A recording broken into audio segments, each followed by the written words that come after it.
Hello， 大家好，我是妮家的汉堡。在上期彼得英雄救美玛丽简，却因为一次失误遭到了纽约民众的抨击。彼得失望过后，决定放弃做蜘蛛侠，不想在最后一次行动中被章鱼博士袭击了。彼得被迷药熏晕带走，海伊娜趁着章鱼博士不注意，混进了装甲车内。车辆驶入实验室，海伊娜亲眼见到章鱼博士利用辐射控制蜘蛛侠神经，导致其失忆。就在章鱼博士准备摘下蜘蛛侠面具的时候，金并一通电话打过来，得知蜘蛛侠记忆被控制，他狂喜地认为蜘蛛侠就是未来他手下的走狗。电话挂断之后，彼得从昏迷中醒来，他失去了记忆，但是本能还在。当章鱼博士说他们是合作伙伴，准备摘下彼得面具的时候，被彼得拒绝了。章鱼博士称俩人在合作研究神经控制机器，这一听就不是什么好东西的名字，让彼得有点纳闷，莫非自己真是个大坏蛋？但只要彼得一进入回忆，就感觉头痛欲裂。海伊娜见大事不妙，立刻逃出了实验室，找到街上巡逻的警察，拜托他们救救蜘蛛侠，但对方却打算将他送回家中。章鱼博士见蜘蛛侠怀疑他编造的坏蛋身份，于是播放了乔娜批判蜘蛛侠的新闻。彼得见自己被骂得这么惨，信了7、8分。不过看着头照下自己有点陌生的脸，彼得总感觉自己忘记了很重要的事情。此时玛丽简家中，彼得帕哥再次放了3人的鸽子。另一边，海伊娜在警局不愿配合，这时自称鼠姐的女性扭送了坐霸王车的乘客到警局。海伊娜趁警察抓逃跑的乘客时，躲进了鼠姐的的士车内。听小姑娘说的蜘蛛侠事情后，鼠姐本打算将海伊娜送回家，海伊娜还以为鼠姐因为自己年纪小，所以才不信任她。鼠姐想起了蜘蛛侠曾经有对她见义勇为，于是答应帮海伊娜寻找蜘蛛侠。这时章鱼博士蛊惑蜘蛛侠去盗窃炼钢厂的特殊合金，见2人驾车离开，鼠姐相信了海伊娜的话。章鱼博士自己引开守卫的注意，让蜘蛛侠去内部盗窃合金。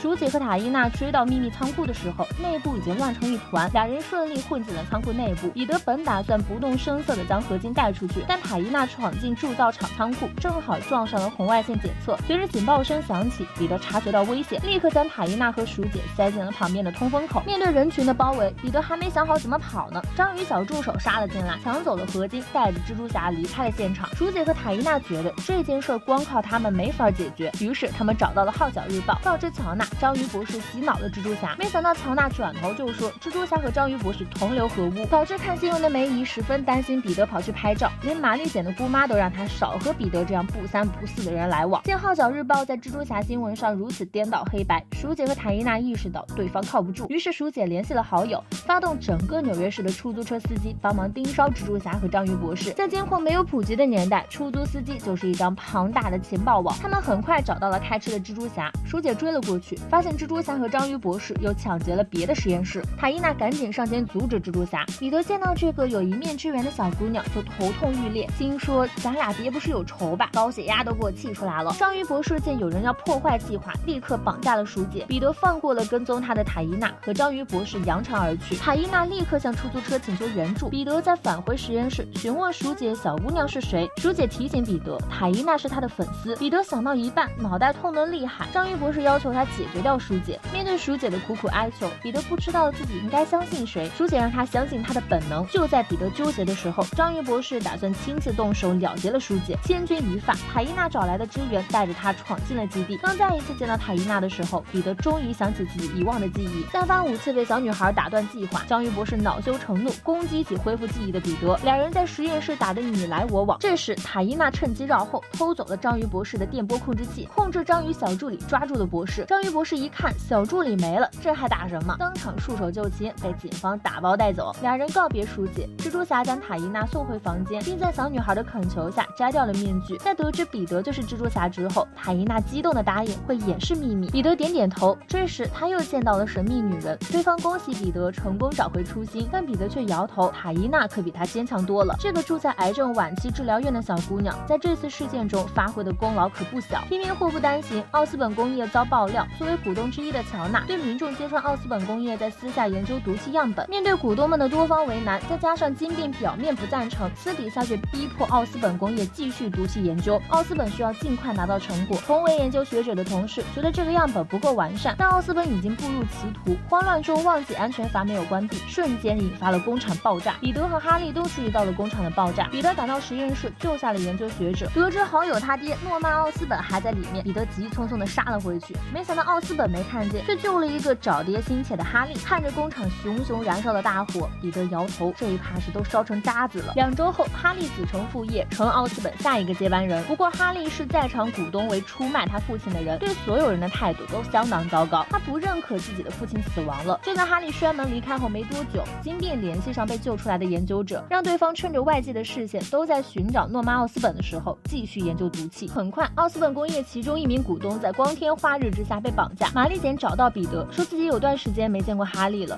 他担心哈利会出事，拜托彼得去哈利家中看看情况。哈利的状态很不好，但彼得能理解失去父母的感受。而作为股东之一的乔纳也遭到了绑架。彼得追上绑架者，惊讶地发现对方不是恶鬼，而是比克大魔王。彼得的蛛丝被此人弄坏，对方不要命地朝着居民楼撞去，彼得不得不松手，让他带着乔纳离开。他察觉到这人的装备和恶鬼有些相似，于是彼得立刻找到奥斯本工业，撞见哈利在屋子内翻找文件资料。他跳下去一看，好嘛，还真是比克，不，真是绿魔身上的装备设计图啊！这时，那绿魔从大楼内飞出去，哈利顿时成为了最大嫌疑人。彼得找到了第3个被袭击者家中，雷警督告诉蜘蛛侠，这起案件全是针对奥斯本股东的。彼得意识到哈代家有危险了，等他赶到现场，果然看见绿魔从哈代家冲了出来。彼得上前阻拦，但绿魔又绑架了哈代夫人的女儿，他将母女俩从高空抛下。彼得只好先救下哈代小姐。彼得答应哈代一定会救出他的母亲。绿魔不但袭击了哈代夫人，又攻击了金并的直升机。比起其他挨揍的股东，金并还有还手的机会。不过区区一架直升机仍然抵不过绿魔的攻击，很快他也被绑架走了。彼得回到家中，见玛丽简也在，对方总有些担心这一连串的股东绑架事件是哈利策划出来为父报仇的。他了解哈利，对方的心思敏感，有些自卑和偏执。玛丽简曾想过帮他走出阴霾，现在看来他晚了一步。彼得知道这是个好机会，只要在背后抹黑哈利，说不定能让玛丽简对哈利失去好感，自己抱得美人归。不过彼得做不到背后捅好友的刀子，他担心玛丽简自己去调查哈利，于是放了一枚 GPS 在玛丽简身上。玛丽简胆大包天，真跑去追踪哈利了，结果一脚踩过木板，掉进了下水道，被绿魔发现并绑架离开。彼得看着信号器飞速移动，果断追了上去。玛丽简被关进了奥斯本股东批判大会，绿魔将在场众人干的好事细数了一遍，但在场众人除了玛丽简外都不是好东西，纯粹就是人渣的互相埋怨。绿魔的法庭审判被彼得打断，俩人在海下堡垒基地争斗起来。彼得引诱绿魔炸开了防水窗，大量海水涌入基地。彼得趁机扯断了玛丽简和股东身上的铁铐，他特意留了一手，最后才拆下自家老板的手铐。显然对于乔纳败坏他风评的事情还记着呢。金并等人开着潜艇离开了这里，临走前他开枪炸毁了出口，典型的农夫与蛇。碎石压住了绿魔，彼得摘下了他的面具，这才发现面具下不是哈利，而是失踪已久的诺曼·奥斯本。原来在工厂爆炸，奥斯本陷入绝望的时候，